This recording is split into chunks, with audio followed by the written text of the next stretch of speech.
All the goth DJs and Twitch witches are hanging out on Thursday for the bad VHS rips, unblinking eyes, and fire by night. Thetans and Satans comes from an interest in the cult of Scientology, moral panics, Satanism, and how they set the tone for the extremist social media panics of today. We really earn our Weird Left Twitch badge with this show, watching the world go red light in reverse every Thursday at 9 p.m. Pacific on twitch.tv/EchoplexMedia. Find our full schedule at echoplexmedia.com. Right now, I'm going to take a big old dump on the ground, and then I'm going to throw it at you, and it's party time.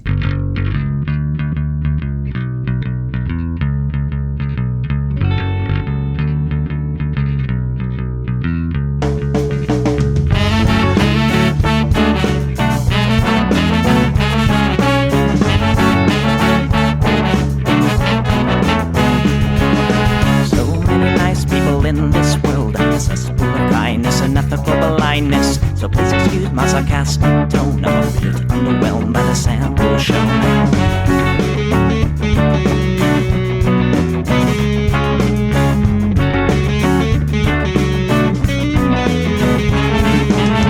Mr. Bistro fraternity guy, you got my asshole, bloodshot eyes. Get drunk and fight every night.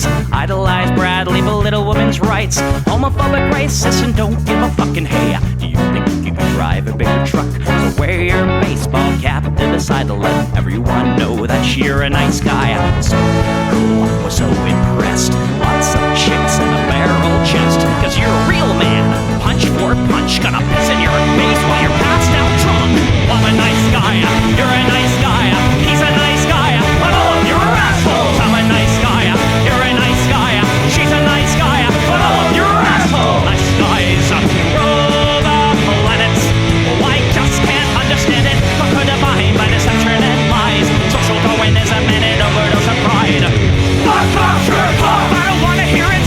Fuck off, jerk off. Read into the lyrics, cause everybody gets their just desserts. As long as you remember that nice guys finish first.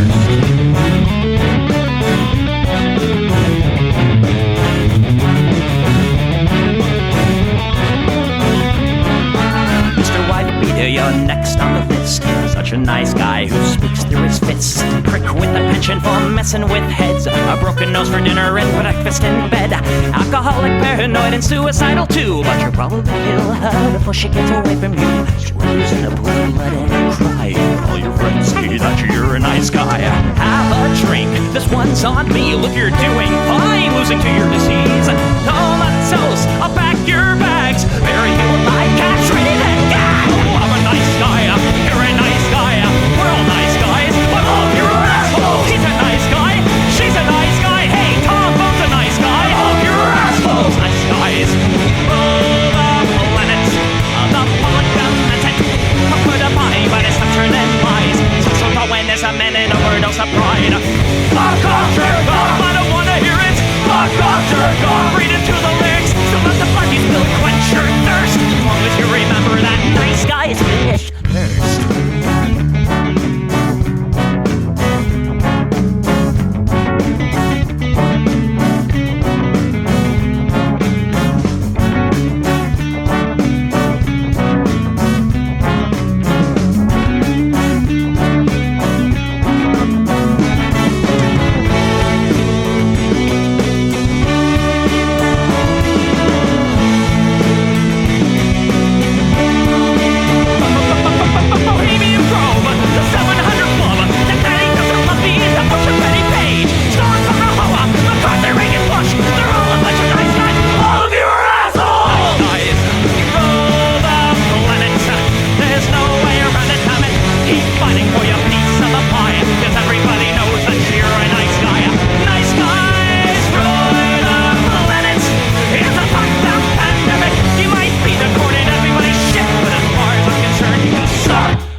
What's up, live viewers? What's up, live listeners? If anybody's on the Icecast, and what's up, podcast people? This is the Plex. We do the show live every Sunday, 7 p.m. Pacific, right here on Twitch, twitch.tv/EchoplexMedia. I'm also pushing the feed to other places, but don't go to those other places. Just come here to Twitch. This is where the fun is at.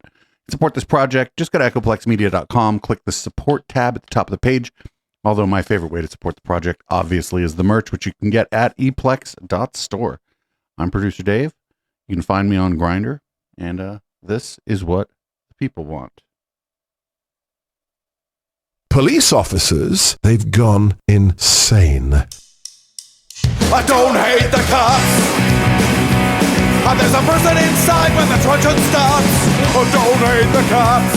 Oh, when the raiders come, who will protect the shops? Don't hate the cops.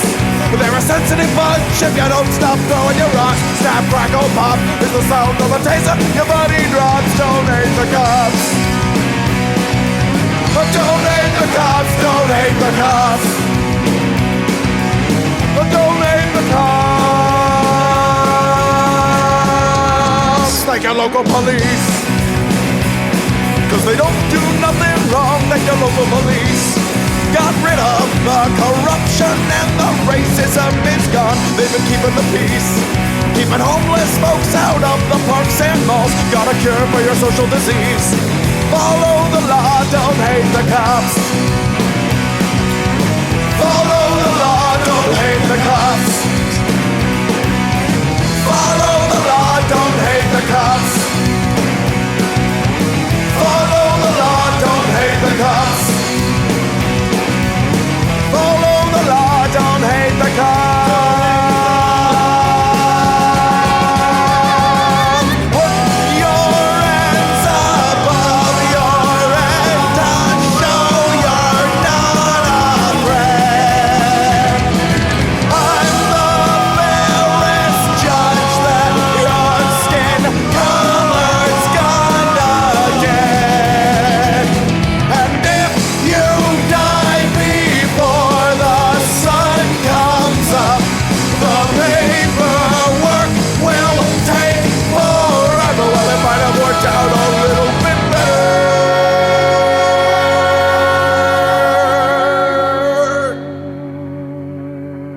If you didn't hate the cops, 'cause they don't do nothing wrong, don't hate the cops. You can't blame them for just doing their job, don't hate the cops. Well, you gotta wonder, how much would it cost for you to be shot at and stabbed at by maniacs and drunks? Don't hate the cops, don't hate the cops. Don't hate the cops, don't hate the cops. Don't hate the cops. Don't hate the cops, don't hate the cops. Don't hate the cops, don't hate the cops. ABC News reporting tonight is giving us more insight on a story of death and mystery and anger over an apparent lack of good police work and accountability in Jackson, Mississippi. I'm talking about the story of Dexter Wade, who we now know was killed less than a half hour after leaving his home back in March. But his family only found that out this month. Wade was struck and killed by a Jackson police car, apparently, as he tried to cross a highway nearby.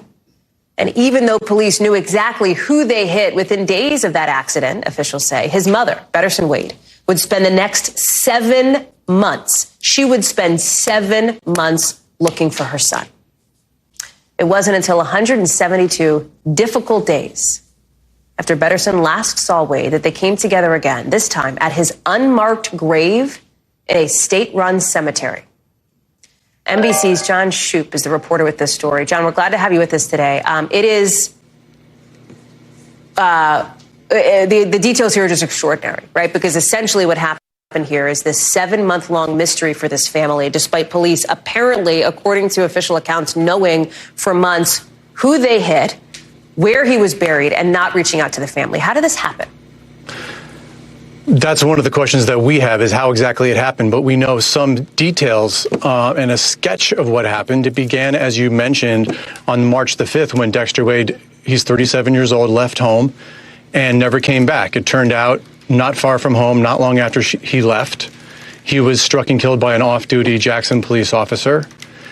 A coroner's investigator arrives at the scene, takes his body back to the examination table, finds a prescription bottle of pills that has his name on it. The coroner's investigator calls the hospital where he got the pills, gets the next of kin, who's his mother, Betterstein Wade, and forwards that information on to the Jackson Police Department's Accident Investigation Squad. Meanwhile, the mother, Betterstein, has no idea that any of this has happened. On the 14th of March, reports him missing to the missing persons unit, and for months is checking for updates and searching for him and gets no answers. Meantime, it's not clear why, but she was never told that they had him in the morgue the entire time. So ultimately, someone figured it out within the Jackson Police Department and let her know. And that's when she realized that while she was looking for him, they had assumed in the coroner's office that he was unclaimed and arranged for him to be buried in a pauper's field. And so as you showed the pictures just earlier, a minute ago, that moment came a couple of weeks ago where she finally got to see the grave marked only with a number of where her son is buried. I know, John, that you and the team pieced this together from interviews with his family, the coroner's investigator, court records, documents provided in response to your request, a crash report, incident reports, other documents, office records. I mean, so much of this. It took a lot of putting some puzzle pieces here just to get, I think, some sense of what happened. And yet through it all, as of tonight, have you gotten any response from the police department itself? None. As soon as just before leaving to come talk to you. I will ask, like, what response do they expect from the police department? This is like such a massive fuck up, or maybe it wasn't a fuck up. You know what I'm saying? Maybe it was maybe it was an attempt to cover their ass because they fucking ran this dude over. Oh man, this is fucked up. This is fucked up. We're probably never going to learn anything more about this, and that's the worst part. I was reaching out to the city. They're preparing some sort of response, but I'm not sure that they fully comprehend of how this mistake was made. We have notes, internal notes and documents that show what they knew. It's just not clear yet about why it was shared. What does accountability look like for this family? Just quickly, John, what does that look like? I think for Betterstein Wade, the mother is just somebody to acknowledge that there was a mistake. She can accept if an accident was made, but just an acknowledgement and an apology. No. Oh, no. It sounds like. John Shuby, thank you so much. Oh, hell no. Story tonight. No. Head should fucking roll. Fuck that. Like, yo, they like ran the dude over and then like just didn't alert his family that they ran him over. I don't care what actually happened. Sure looks to me like they ran him over and then didn't tell the family what happened because, you know, they ran him over. You know, you can't get inside the heads of everybody there, but that sounds like a cover up. That doesn't sound like an oopsie. That sounds like a cover your ass or an attempt to cover your ass. My God. Anyway, I put that horrible shit first because I did not know where else to put it. Believe Joseph E. Bacon in our Discord is the one who alerted us to that, and that's just a fucking horrifying story. There's yet another reason that people don't fucking trust cops. I mean, if you lived in that community, would you trust any of the fucking cops? Anybody that works in the police department after finding out about this? They found out who it was within a few hours. They knew who it was because he had a fucking pill bottle. They were able to identify him like maybe more accurately with other methods. But they knew exactly who he was because he had a fucking pill bottle with his name on it. They knew who he was. They fucking killed him when he was trying to cross the freeway. You know, maybe that thing was a freak accident or whatever. I could buy that. But then not telling anybody, nah. I start running out. Like, we do a lot of conspiracy theory content around here, and there are a lot of things that are coincidences, but there comes a time when you stop believing that things are coincidences. And this is one of those times. I'm having a hard time believing that both of these things happened as a coincidence. I just have a hard time with it. And it fucking sucks. Everybody whose name was on any piece of paper involved in that needs to be fired. Or like somebody in chat said, maybe just disband the whole fucking police department because apparently they engage in vehicular manslaughter and then a massive cover up of all of it. Anyway. Oh yeah, we don't really even know what happened because his body's buried now, right? So they couldn't get an independent autopsy or anything. I mean, maybe he was hit by I'm willing to believe he got hit by the car. I would even be willing to believe that And it was an accident that like nobody meant to hit him with the car. But then after that, them losing track of him in the system, nah. Again, nah. No. Those too much coincidence. Too much coincidence that you know goes against a black family in the South. Too many coincidences where they all negatively impact a black family in the South. My little fucking spidey sense lights up a little bit. Anyway, here's a news hit of the other big story. Well, the big story there's two big stories this week, I guess. This is the news hit about the biggest story this week, the mass shooting in Maine. Mass shootings in Maine claim nearly as many lives as the state's average of homicide in an average year. And now we're getting new insight into the detailed timeline of events leading up to the massive search, which continues for the suspect.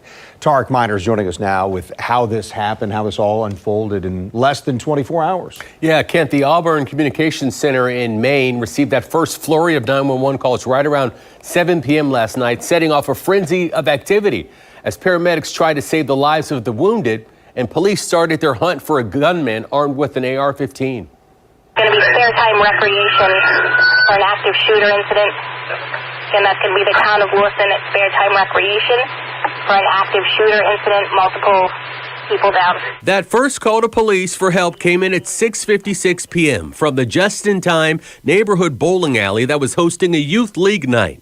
Oh no, it was like there's like a youth league going on. People were seen running for their lives as it began. Wait, were the cops telling the media to get out of there? This was a mass. Is that what we saw? Was that cop telling the media to get lost?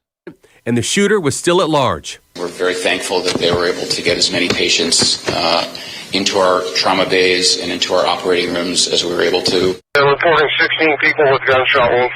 That second flurry of 911 calls coming in just 12 minutes later at 7:08 p.m. at Schmeggy's Bar and Grill, just 4 miles away from the scene of the first shooting. The second will be at Schmeggy's, again, the town of Lewiston for active shooter incidents, all available units to Lewiston. Witnesses at both locations say they heard dozens of bullets being fired from a high-powered weapon. Victims at the Schmegly's Billiards, 8 are deceased. 7 males inside the establishment, 1 male outside of the establishment. Again, also apparent gunshot wounds. At 8 p.m., the first images of the shooter were released to the public on social media, showing a man walking into a bowling alley with a high-powered assault rifle. At 8:09 p.m., state police ordered people to remain indoors, saying there's an active shooter in Lewiston. And at 8:26 p.m., the neighboring city of Auburn urges its residents to shelter in place, lock all doors, and report suspicious activity. At 9:17 p.m., police released an image of a vehicle of interest, an SUV with its lights on and its driver's side door ajar. And more than an hour later, at 10:52 p.m., Robert Card was named as a person of interest in the murders. Suffolk County got multiple victims, multiple victims, every unit you can find. County communications to all county rescue, stand by for activation, multiple victims for an active shooter in the town of Lewiston. And we mentioned a moment ago about the state of Maine's homicide rate. For perspective, in all of last year combined, there were only 29 killings in the entire state of Maine. The state's population, 1.3 million. Stacy, Kent? So where the fuck was the good guy with the gun? I always talk about this. Maine, they armed up there. Maine's a blue state, but they got a lot of guns up there. So where's the good guy with the gun? Where's the fucking good guy with the gun? Did they defund the cops? Is that why this happened? I mean, we got to find a reason, right? We got to find a reason for this. It can't be, it can't be anything that makes people, basically people who look like me. It can't be anything that makes us uncomfortable, right? Was it maybe jihadist? Was it? Oh, wait, no. This neighbor, a person who lived near, the shooter, said that everybody knew to stay away from this guy. So it was because he was a jihadist, right? And Liam, we understand that you grew up near Robert Card and his family. Can you tell us anything you know about the person of interest in these shootings? Well, I grew up about half a mile away. Bowdoin is a very interesting community. There's kind of like a center hub near the school. the town store, excuse me. And then you have like West Bowdoin, but they all interconnect around the school and the town store. And I just happen to live near there. And the family complex, it's basically a compound. The family and Robert, they're all gun fanatics. They are, for all intents and purposes, are very much associated with right-wing militias. It's known in the town to stay away from them and to not approach them. If you see them, you just turn around and walk away. I remember going to the town store when I was a kid, about, around 12, 14. And I remember very vividly, it's just been the image that's been kind of going around in my head, is I'm going to the store and there's a weigh station there for deer. So he had just killed a deer with his buddies, and the deer was hanging and blood was dripping on the ground from the deer, and he was covered in blood with a gun on his back with a giant grin on his face. And they were all smoking cigarettes and drinking their morning coffee and like praising each other. And also they would shoot guns all the time. Like you could hear them every day after school. It was like clockwork. You could hear them shooting guns, and the sound would ricochet up the valley. I could even hear it at elementary school. At times, you could hear them shooting guns. Liam, real quickly here, we only have a few seconds, but this is a close-knit community. Do you have friends who you know were injured last night? Yes, there are some friends of mine that have been injured. I know there was a baby that was killed at the bowling alley. It was a children's bowling night. So I do know that happened. I'm not going to give any information out until the police officially release the names. But there's going to be a lot of heartache and tragedy that comes from this. That's kind of a dick thing to ask. Hey, did he off any of your friends? Like, I don't think there's nothing journalistically valuable there. I don't think I would. Yeah, there's nothing that's like a dick thing to ask this guy, I think. Liam, Kent, we appreciate you taking some time. Continue to stay safe, and we'll make sure to check back in with you, okay? Thank you. I appreciate it. Yeah, we're going to check back in to see the body count of the people you knew, actually. We're going to make sure to... Now, how many of your friends did this guy kill? We're going to keep calling you, actually. Like, that was a good hit. That was a good news hit up because they kind of let him talk up until, like, where they asked him, oh, did he kill any of your friends? Fuck you. I would have been like, oh, look, this call's over. I got to go. But if only we knew. If only there were signs. If there was some way to know that there was something going on here. Oh, I don't know.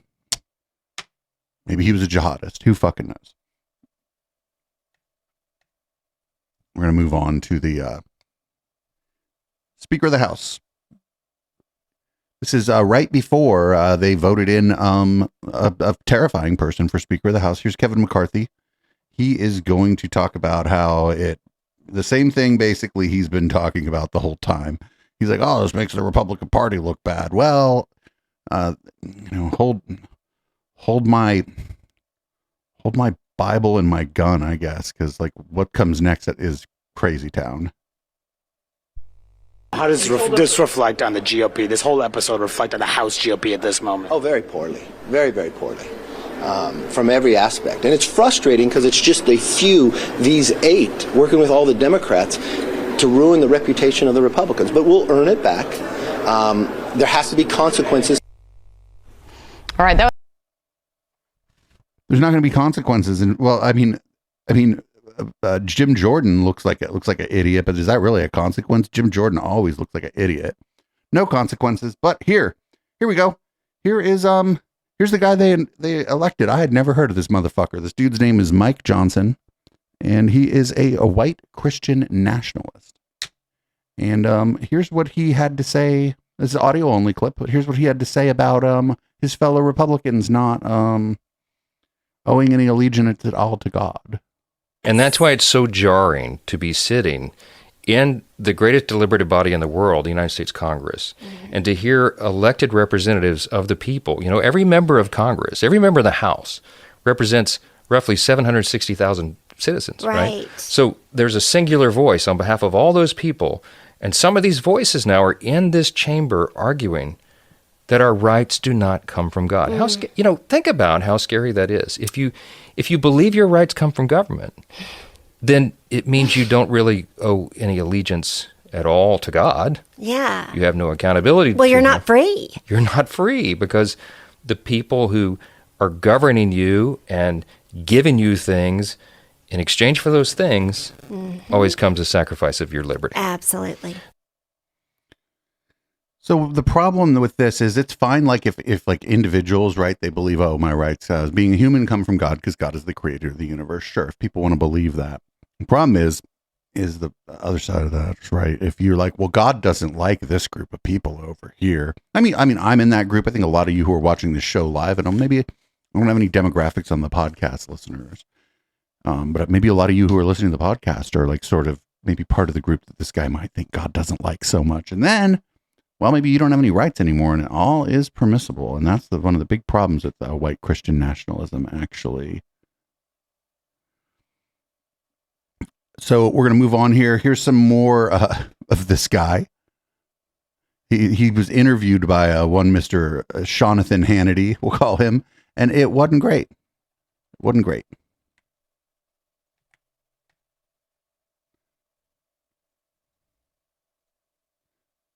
I don't know if Sean is short for Jonathan.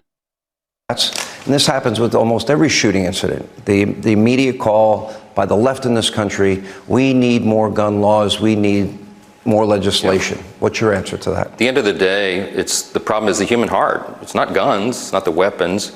At the end of the day, we have to protect the right of the citizens to protect themselves, and that's the Second Amendment. And that's why... Where was the good guy with the gun in the shooting? So strongly for that. I agree with the comments of your guests there. This is not the time to be talking about legislation. We're in the middle of that crisis right now. But I just want you to know, and I want the American people to know, that all the members of the House here are deeply concerned about the families involved and everyone. And we pray for the law enforcement officers that are doing... And also probably they're praying for the gun, too. Does anybody know if the gun's okay? that hard job tonight that most people do not have the bravery to do. You talk about the...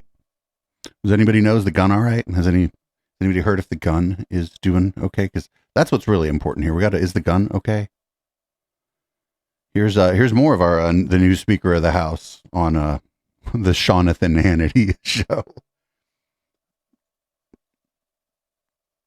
Great website over there, Twitter, by the way. It takes forever to get a video to play. Is there any specific gun law that you would look at, or any new legislation you would look at? Well, been on the job for 48 hours. We'll see. I mean, there'll be lots of discussion. He's like, read legislation, get out of here. Yeah, you have to look at it, even if you're going to vote no on it. After these heartbreaking tragedies. But your point is well taken. I mean, you know, in Europe and in other places, they use vehicles to mow down crowds at parades, where they've done that here in the United States. It's not the weapon, it's the underlying problem. I believe we have to address the root problems of these things, and mental health, obviously, as in this case, is a big issue, and we've got to... No. Racism is not... I mean, this guy was clearly like a right-wing extremist. That is not a mental health problem. Seriously address that as a society. We would colloquially call him crazy, but that's a different thing than somebody having a mental health problem. And there's lots of measures pending on that as well. Oh my God, no. I mean, and the other thing is, like, if some funding comes up for like better mental health services in this country, you know this guy's gonna fucking kill that shit. We'll do one more clip of this guy from the Sean Hannity interview here. I don't like this guy. I'm like way more afraid of him than Gymnasium Jordan. At least we know who and what Gymnasium Jordan is. This guy came out of nowhere. Let me ask you, you had a bipartisan briefing with President Biden. Hakeem Jeffries were there. Other leaders were there. You got a phone call from President Biden. Tell us about it. How'd it go? Well, I actually had a visit with the president at the White House today for about 15 or 20 minutes. The other parties were running late, so it was he and I sitting there together. It was a meet and greet. I'd only met him once before. It was cordial and pleasant. I have no problem with President Biden as an individual, right? You respect the office. It's a biblical admonition that you give honor where honor is due, and that's the respect that we have for the office. But he and I disagree on almost no policy. So we didn't get into that too much today, Sean, but there'll be time for that in the days ahead. Is there any one... This guy's a monster. I'm terrified of this guy. I'm just absolutely terrified of this guy. Here he is during a House hearing. He's going to talk about fender benders and abortions. I'm sure this will be fantastic. It'll be just as good as the last set of clips we were watching of him here. Oh my God. Here we go.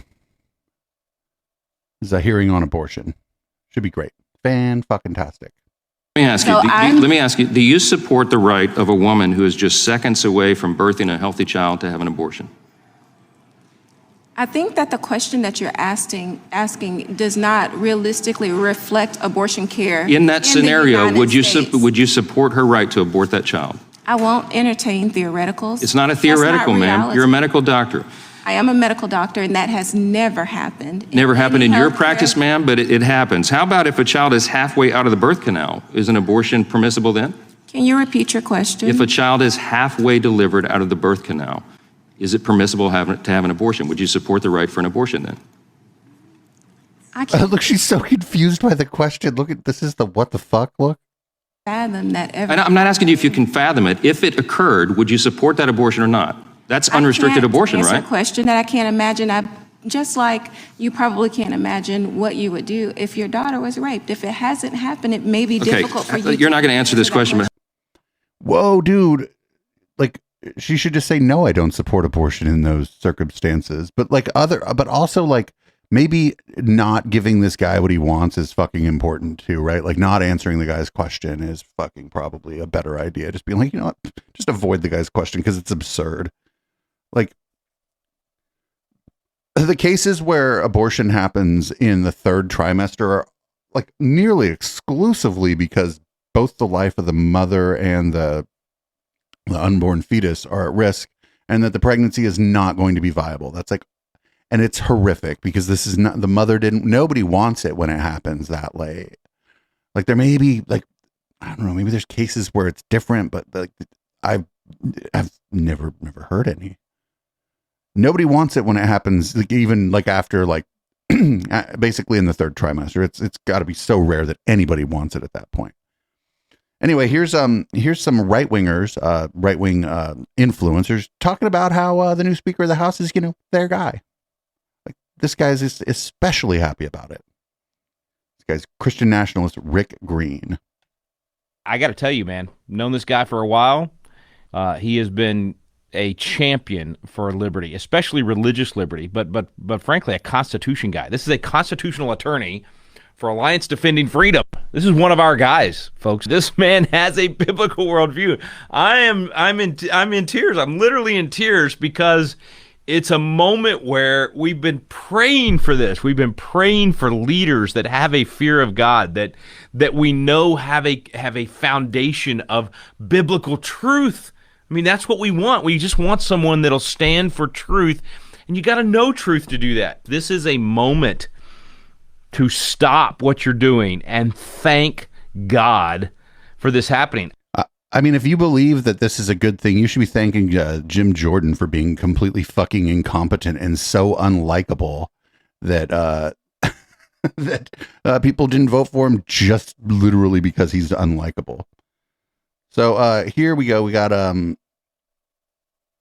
David Barton, fake historian David Barton, who we've actually seen going all the way back to the 80s in videos that we watch on this channel, sometimes on the Satanic Panic show. He's thrilled, just absolutely fucking thrilled that this guy is the Speaker of the House.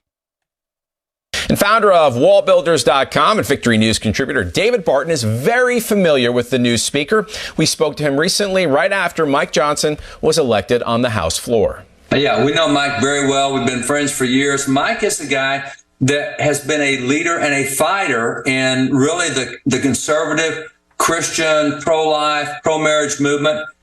I think Mike has a better grounded biblical worldview that's really clear with the way he thinks and speaks. He understands the history of America, the history of the institutions. He understands. I'm real worried when David Barton starts talking about how somebody understands the history of the United States. That's a bad fucking sign. Prosperity, as George Washington said in his farewell address, he has that view of history that is really unique. There's not that many people who understand American history from the founders' perspective and what they intended. So he's very good at that. All right, David Barton, we thank you for your insight into somebody that you know well, who's now the Speaker of the House.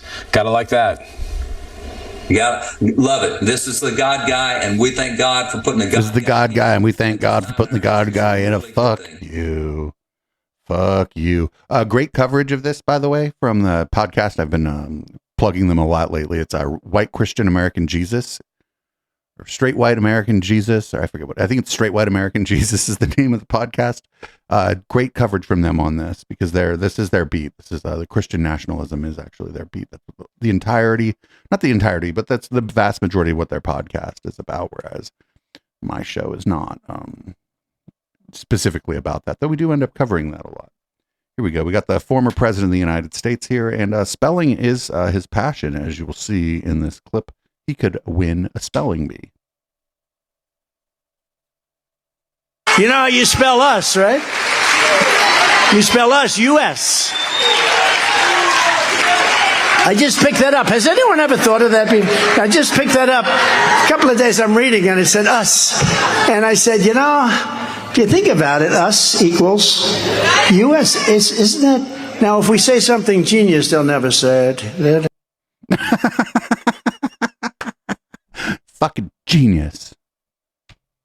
Wonder if he was trying to imply that it's like the United States, or if he just fucking thought, hey, this is pretty interesting. Actually, we got a word. It's two letters, and I know how to spell it. My fucking God. Up next, we got Kimberly Guilfoyle. She is going to talk about how the first lady went for a walk on the beach, but that's not really the funniest part of it. It's well, you'll see. You'll see. As the risk of war escalates in the Middle East, Biden takes this week, once again, taking a breather with a walk along a Delaware beach, even as Israel warns of Hamas's efforts to make chemical weapons and the continued outcry over hostages being held captive by these terrorists. They held them and promoted them to the rank of captain. That's what being held captain it means. It's like being captive, but you've been promoted. Here's the former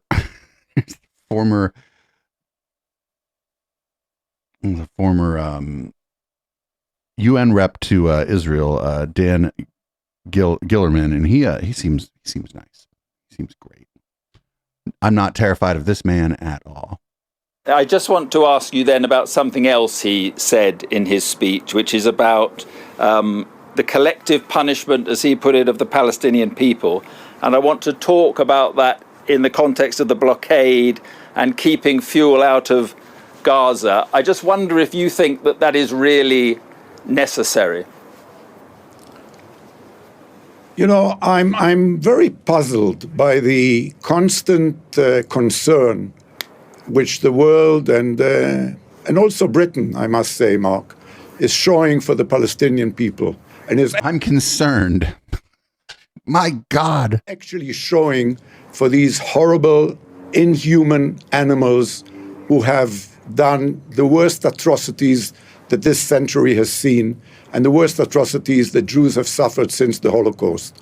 I mean, you know, when the United States reacted to 9/11, I don't remember people shedding tears for the Taliban or Al-Qaeda. Your country, Mark, actually, Britain, actually joined them and even sent your royals to fight in Afghanistan. When the Ukrainians reacted to Russia's invasion, this guy's an idiot. People worrying about the poor Russian soldiers and whether they had enough food.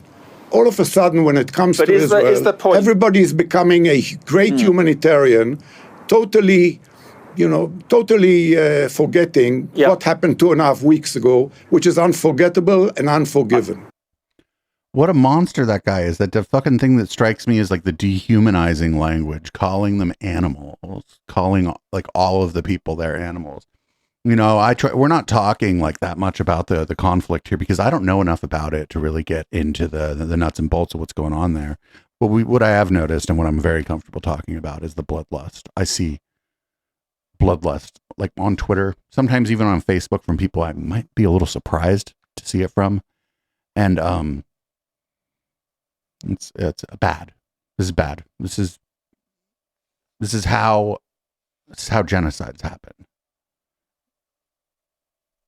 Hopefully cooler heads fucking prevail at some point, but I'm not hopeful here. Especially just because everybody just seems so fucking, everybody's just got like a fucking war boner. there's like people who are like, oh, fucking Iran's going to get involved. And I'm like, well, you almost seem like you want that to happen, right? They almost want like a broader conflict so they can get their war boner going. And like, oh, it's just terrifying and horrible and, you know, a little disconcerting and disappointing because it's the people, not a lot of it, but some of it's from people who I never would have thought would have been like this. So up next we got looks like Greg Gutfeld. Greg Gutfeld thinks it's bad to call for people being deprogrammed when they're Trump supporters, but he thinks maybe the people who are think that the Palestinians deserve to live should be deprogrammed because that's different. Because I think it's just because they have the wrong imaginary friend, or at least the Palestinians have the wrong imaginary friend. Because that's what this all comes down to.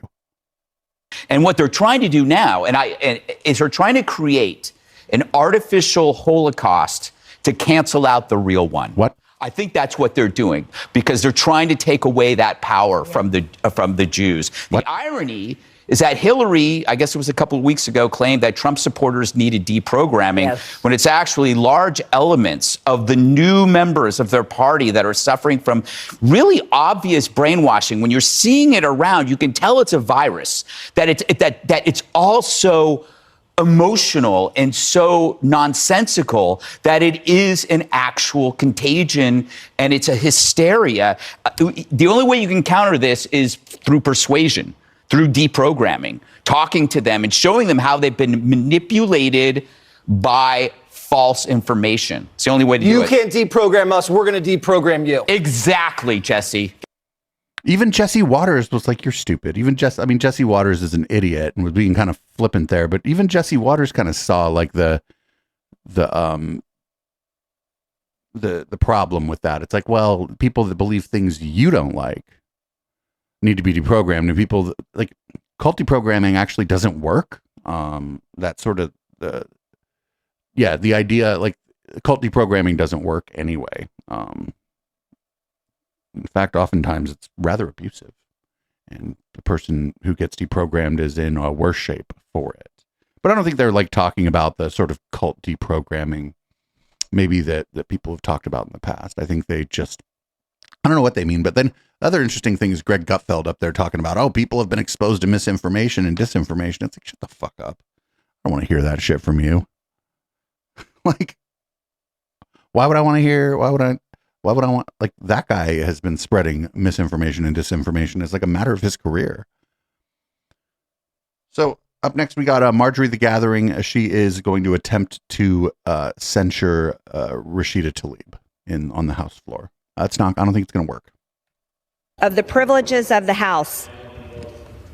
Will they first yield back for 1 minute? Will the gentlewoman first yield back her 1 minute? Yes. Now, for what purpose? For what purpose is the gentlewoman seek recognition? Mr. Speaker, pursuant to Clause 2A1 of Rule 9, I seek recognition to give notice of my intent to raise a question of the privileges of the House.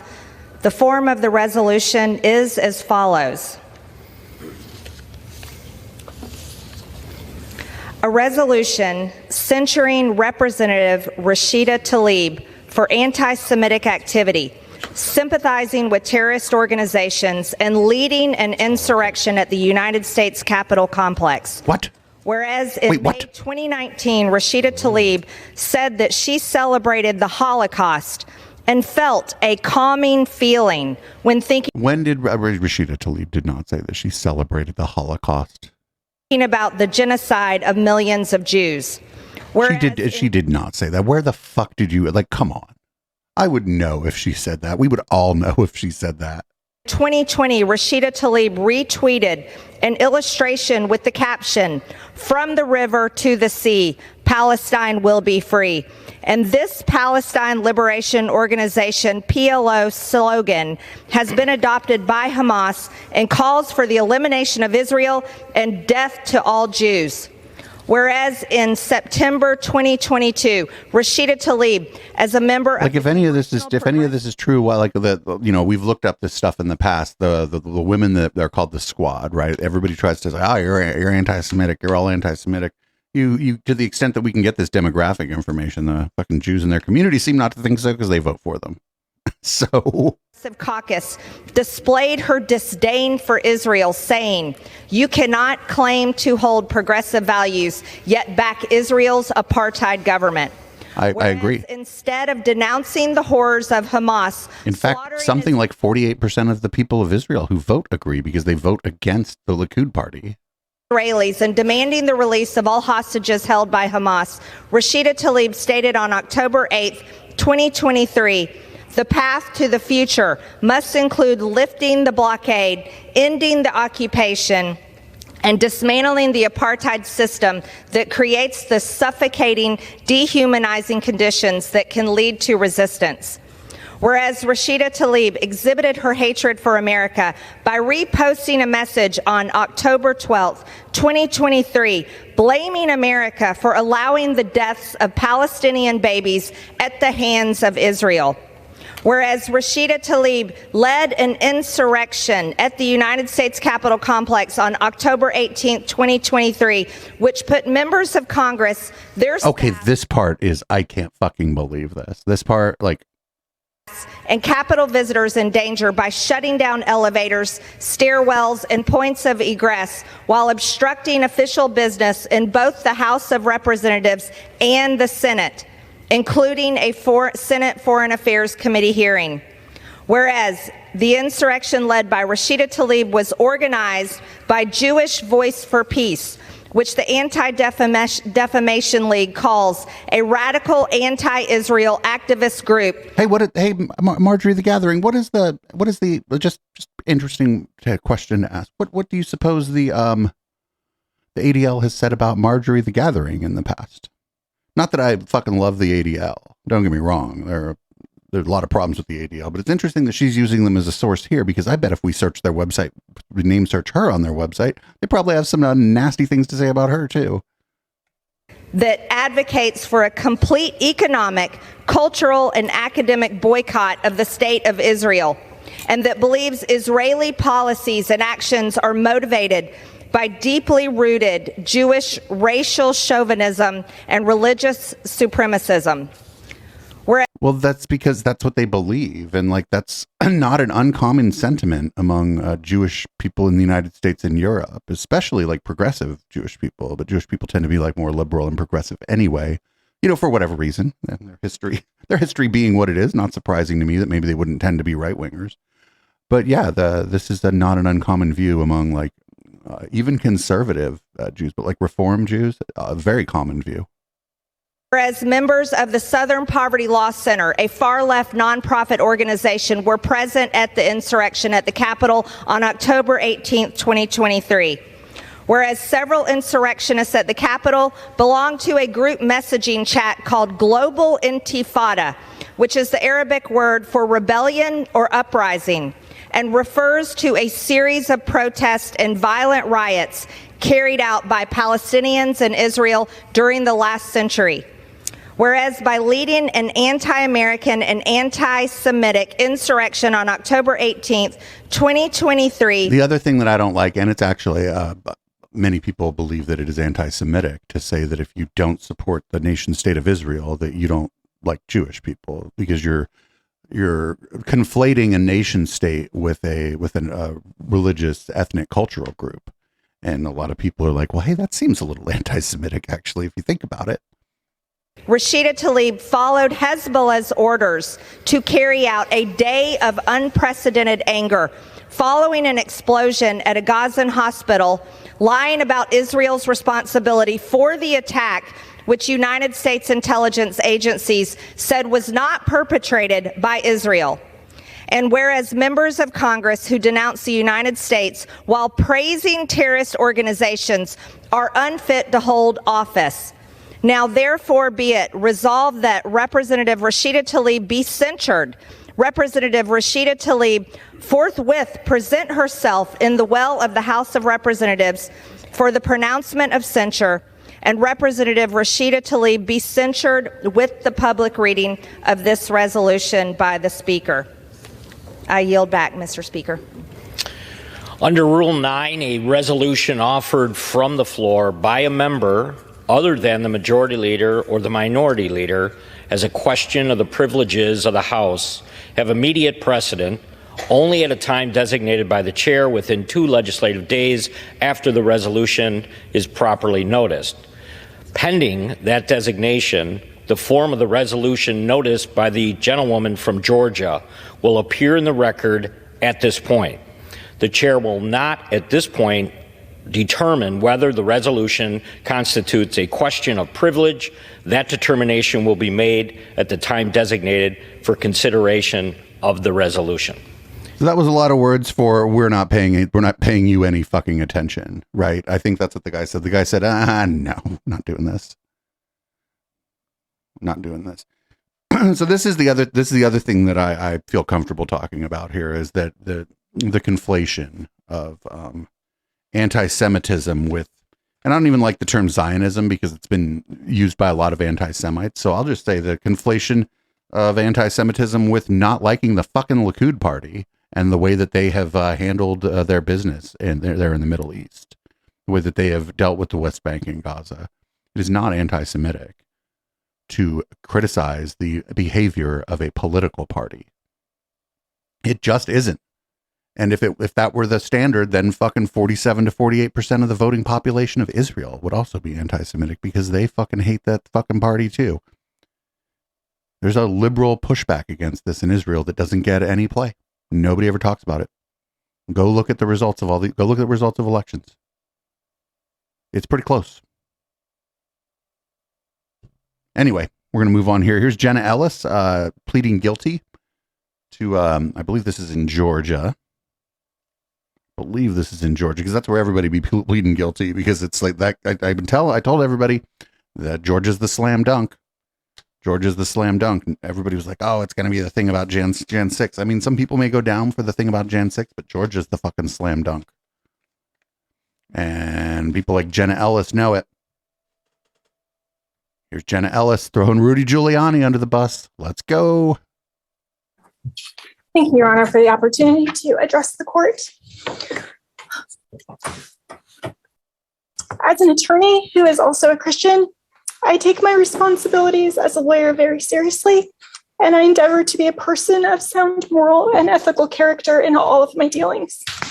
In the wake of the 2020 presidential election, I believed that challenging the results on behalf of President Trump should be pursued in a just and legal way. I endeavored to represent my client to the best of my ability.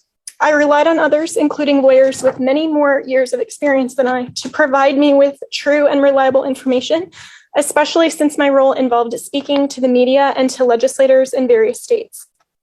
What I did not do, but should have done, Your Honor, was to make sure that the facts the other lawyers alleged to be true were in fact true.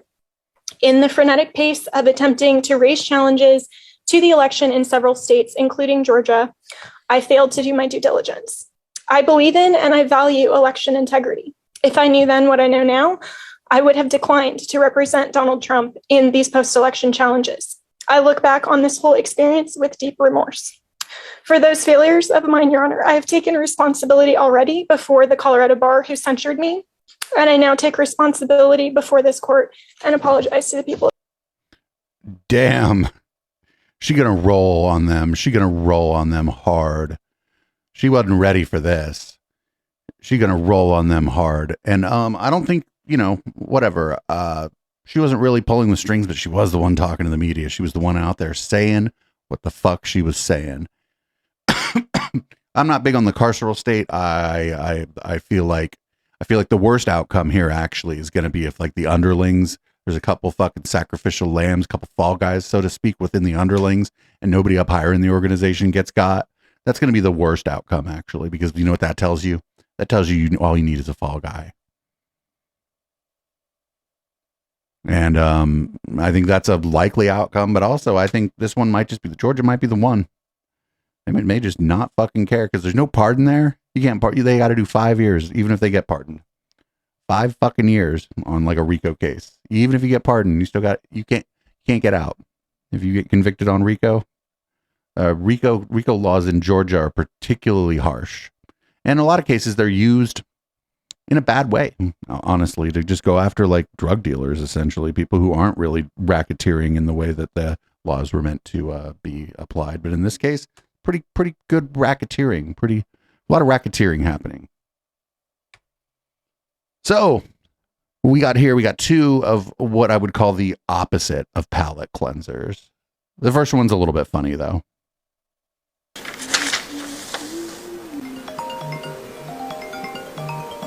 Hello? Yo. Hey, what's up? You want to come over and watch some scary movies? I'm gonna pass on this one. Oh, come on, bro. It's Halloween. I'm just not into the demonic stuff, bro. I'll be praising Jesus. I'll be reading my Bible. All right, whatever, you Bible thumper. All right, bro. Bye.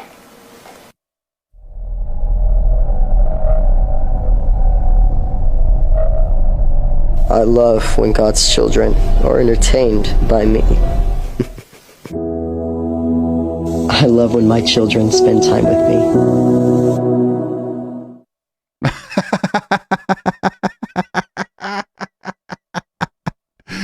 Fucking so dumb. Also, that I thought a little something else was going on at the beginning of that video, honestly.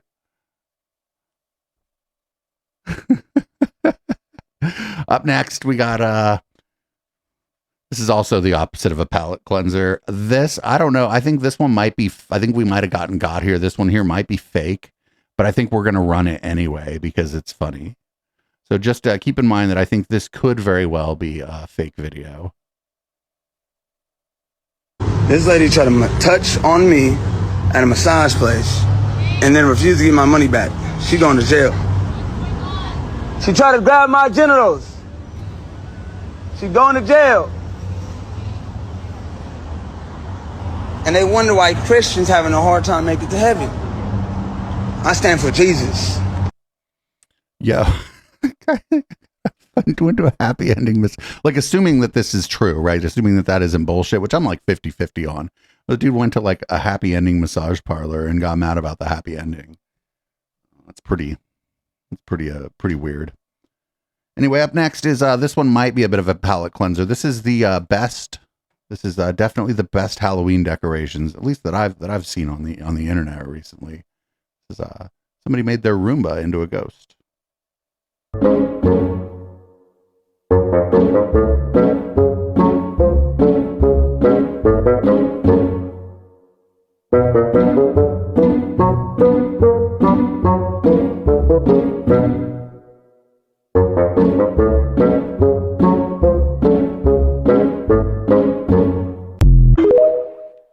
Yep. That's a killer. Like, and for your kids, like when your kids come over, like when your kids' friends come over and stuff, that's great. That's a great Halloween decoration. So we're gonna look at a down ballot race here, not out of the area, not out of our area. This is in Richmond area, Virginia.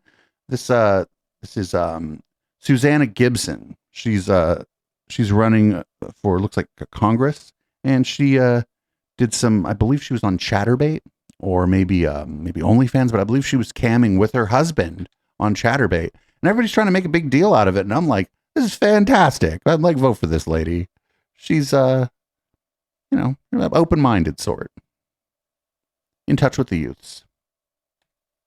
2 weeks away from Election Day, and Virginia's Republican Party taking further steps to warn voters of the online sex scandal surrounding House candidate Susanna Gibson. Tonight, new at 11, we're hearing what the governor has to say about the explicit political flyers that his party has mailed out.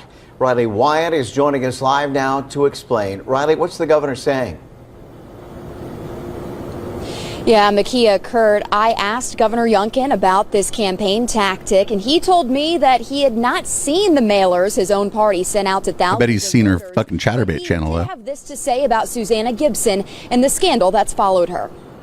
This candidate's personal life is something that candidate needs to explain to people, and the Democratic Party needs to have an opinion on this. These flyers began showing up in mailboxes in the 57th House District. The outside says do not open if you are under the age of 18 and warning explicit. Well, that means that the fucking kids are all going to open that. Material enclosed. Inside are censored quotes and screenshots from Democrat Susanna Gibson's public porn live stream. Hell yeah. In these videos, she allegedly performed sex acts with her husband and asked viewers to pay them money. Some 57th District voters I spoke with off camera tell me it seemed a tad extreme to push out her explicit content, even though it is something they say voters should know about. Political analyst Larry Sabato says it's unclear whether the flyers will hurt Gibson's campaign. They have decided that this will benefit their candidate. You wonder whether perhaps a private survey indicated that Susanna Gibson was doing better than they expected her to, because that is a very competitive district. And it could even be said that under certain circumstances, it leans Democratic. Gibson's campaign biting back in a statement accusing her opponent David Owen and the Virginia GOP of attempting a desperate attack to distract from the real issues. Governor Youngkin. I think in California that might be illegal. That would be like against revenge porn laws in California. This to say. David Owen's a great candidate, and he's looking forward, and he's being very clear about what he's going to do for Virginians. Rein in cost of living and lower taxes and support law enforcement and stand up for educational excellence and make sure that students, in fact, have their parents engaged in their lives. That's what our candidates are doing. And if there's a candidate that needs to explain something, I suggest that the candidate do it and the Democrat Party do it. I reached out to David Owen's campaign for comment tonight, but never heard back. Live and on your side at Virginia State Capitol, I'm Riley White. That's fine. Restaurant going viral on social media. This is fine. There's no problem here. This is adults participating in an adult website, and she was doing it all with her husband. I mean, come on. I think this might actually blow back on these fucking people. Honestly, this might blow back on them. I think like moderates, even moderate Republicans, might be like, eh. Who knows though? Who knows? I just feel like there's a way in which this is sort of in the Richmond area, like sort of maybe, I think it might be suburbs of Richmond or whatever. I think they're right that this is like a, maybe like a very lean Republican district, or it might be very lean Democrat. And so we'll have to see. We'll have to see. But don't worry. Here's Jim Baker. Last night during the Catterday, I was confused. I thought Jim Baker had died and Pat Robertson had lived to be about 114 years old, but it turned out that I was wrong. Here's Jim Baker. Here's how they know. It's Jim Baker and Lance Wallanu. This is how they know that Trump is a Christian, actually. So why people think Trump is not a Christian? Now, I happen to know, if I'm telling stuff that I only know because I know the people who have led him in the sinner's prayer. I mean, people who have literally prayed with him. And I know, Lance, you know people that have prayed with President Trump to accept Christ as Savior. Isn't that right? Yeah, I'm laughing because I just hope he doesn't think he has to accept Jesus into his heart several times a year in order to become a Christian. Exactly. You only get born again once, but I can tell you, Dr. Dobson prayed with him, James Robeson prayed with him, Pastor Maldonado prayed. That's like a who's who can go fuck themselves, though, dude. Those are just three I talked to that said he said the sinner's prayer with me, and he meant it. Trump has prayed 3 times that I know of to accept Jesus. Mm-hmm. And we know of a I'm couple sure more. one of them stuck. Yeah, at least one of them stuck. That's right. Even the fucking, even fucking the co-host, I think that's Jim Baker's wife. She's like, even she knows this is bullshit, right? She's like, yeah. Here we go. This is Pastor Hank Kunneman. We don't usually cover him because he's kind of boring, but I found this, and this was pretty funny actually. He can't even do his congregation. He can't show up at church to head his congregation because he's just too busy being on fucking TV. People say all the time, well, Pastor Hank, it's such a commitment that you're on Flashpoint. Yeah, it's been 3 years, and it's been a long 3 years. I am a very, very busy man. I juggle a lot. That is not a violin. That's called, you need to... You don't, I mean, juggling violins would actually be a pretty fucking impressive feat if they were like full-sized violins. Look at what we've produced. Children's books, children's animation, books for adults, messages 1-2 times a week, traveling with a message, being on TV once a week, filming Get Real with Hank, New Level with Hank and Brenda. You want to keep going? So you're not a church pastor, you're a grifter. Construction meetings. So they can build a bigger church for him not to show up at. On and on. That's why when people say, well, I just never can get with you, Pastor. I don't have time. And if you want to get that acquainted, I'm not your pastor because, there's just something about getting too familiar with people. It's dangerous. He's like, I might start thinking of you as human and not just a fucking ATM. It is. I'd rather be with God and do what he's called me to do and be as personable as I can. That's why I come on Saturday. I'd be glad to meet you.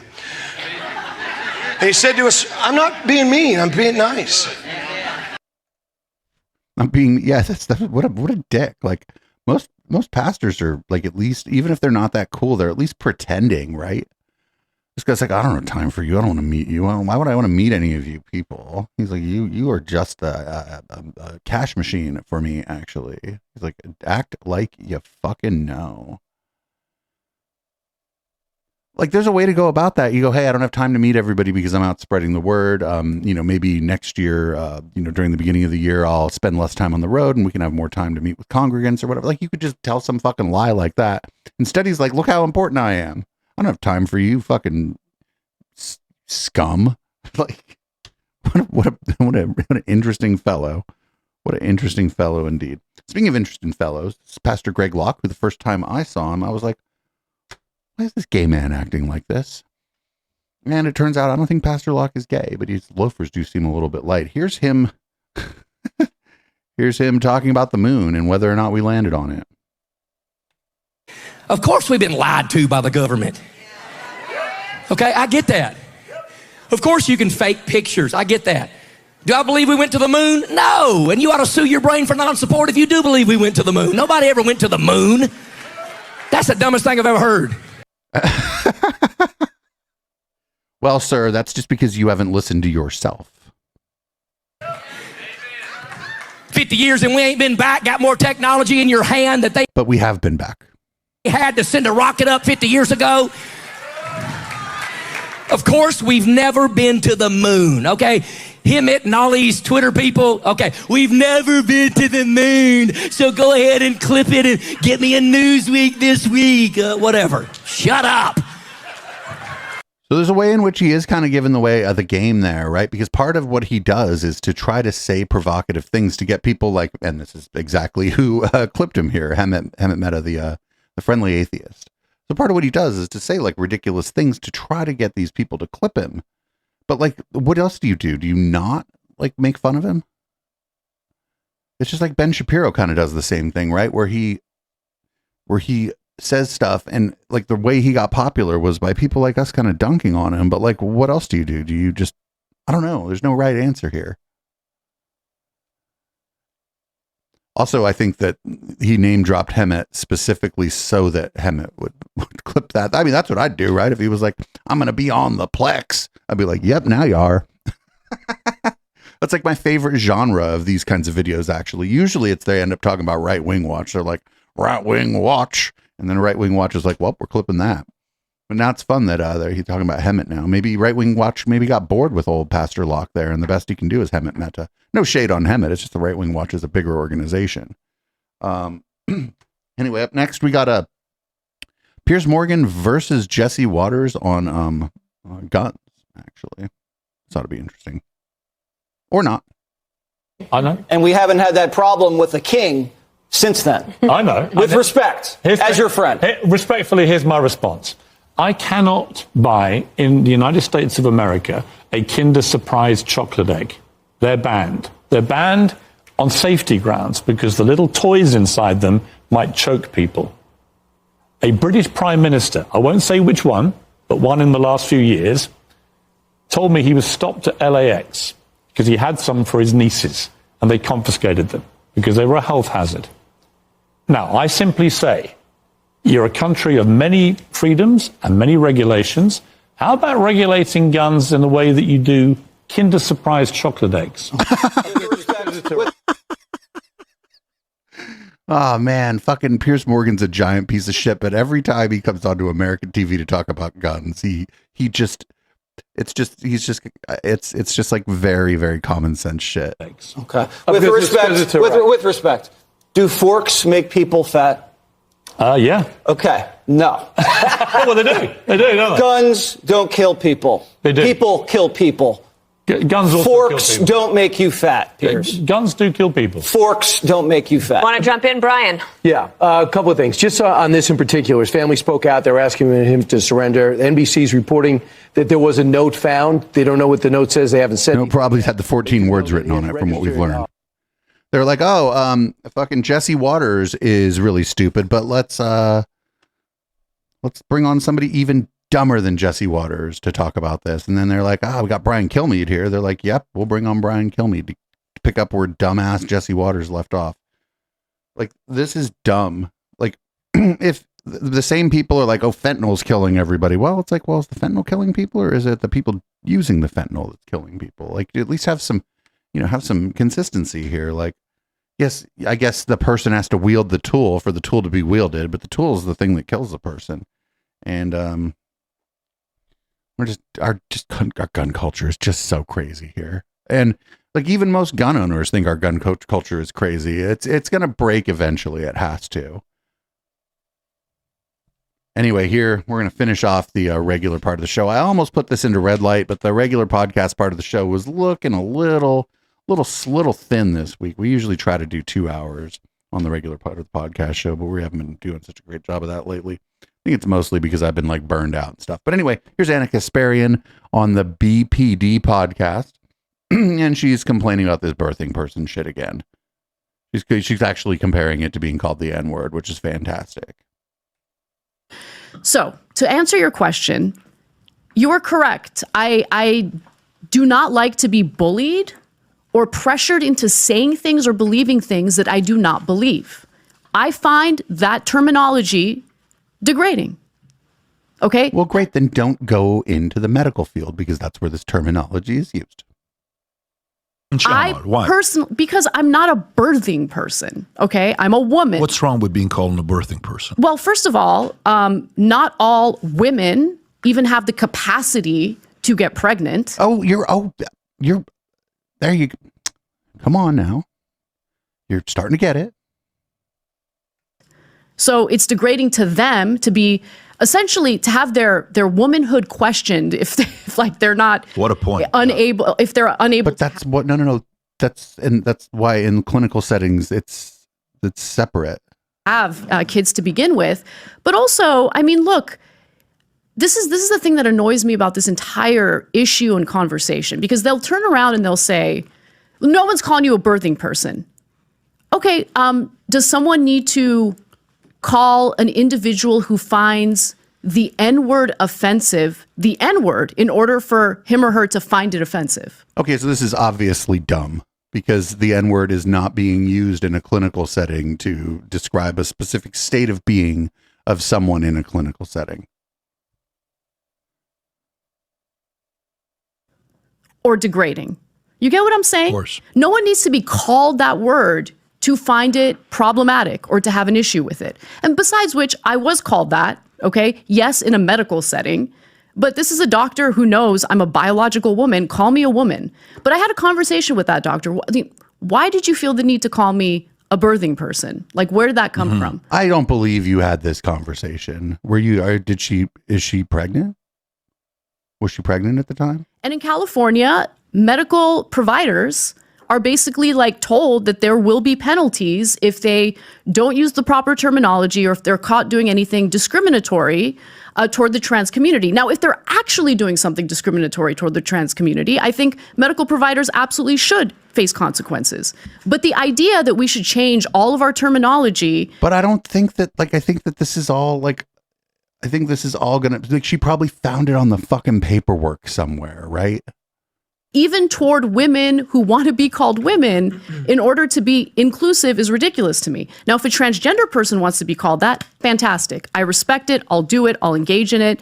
But I think in the context of my relationship with my doctors, I want to be called a woman. It's not that difficult. I think your doctor, if they know you, they're just going to call you Anna. Hey, Anna. Or maybe Ms. Kasparian if you have a more formal relationship with your doctor. And in many other contexts, they will refer to you as the patient.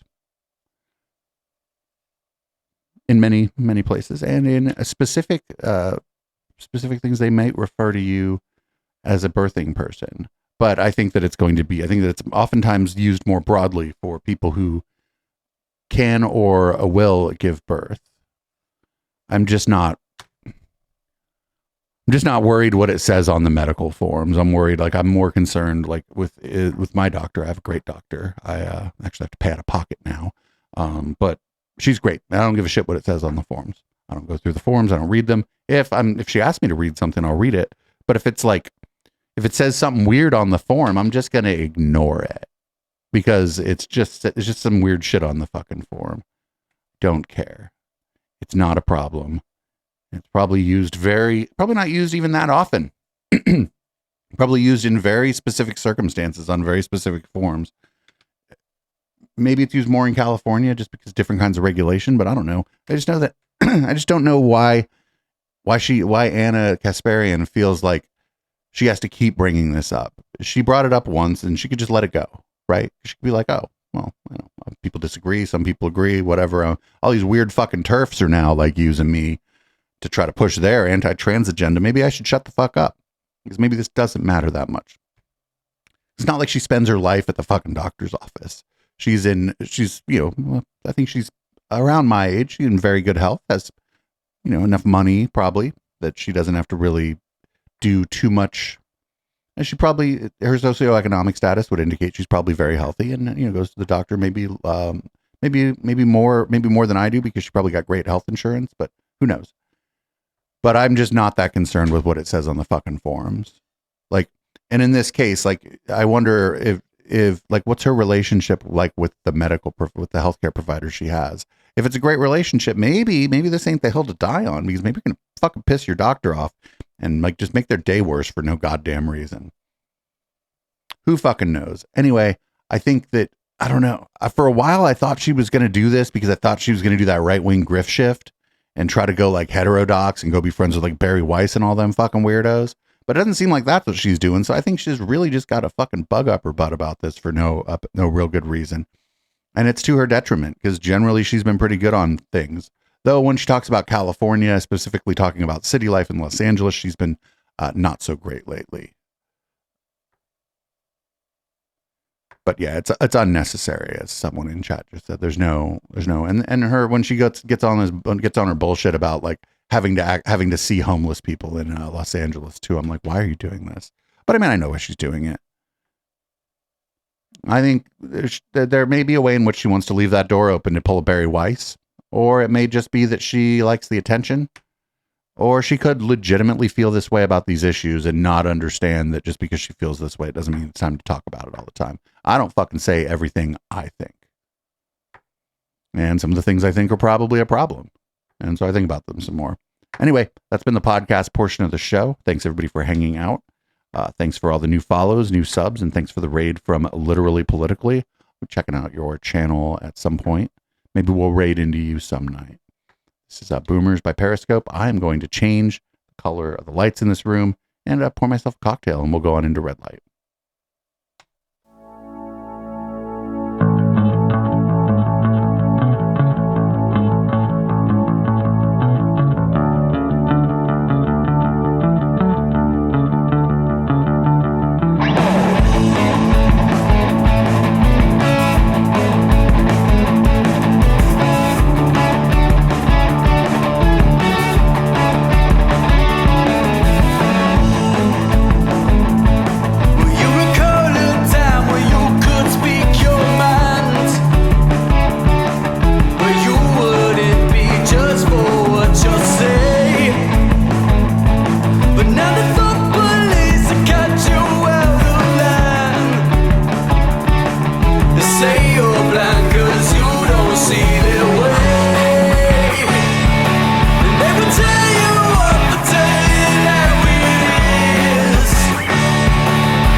Echoplex has a 24-hour stream? That's right. Check out our 24/7 music stream at echoplexmedia.com/live or at eplex.xyz. Our huge self-submitted local music library plays the best tunes the Bay Area has to offer, and commercial free, well, except for ours, and even by request. Check out the player on echoplexmedia.com or at eplex.xyz. Bookmark it and enjoy it all day. Echoplex is very supportive of our local music scene, and we hope you enjoy the soundtrack they've so graciously sent in for us to play on our network. If you like who you hear, please go check them out. The names of the artists are displayed on the player at echoplexmedia.com and at eplex.xyz.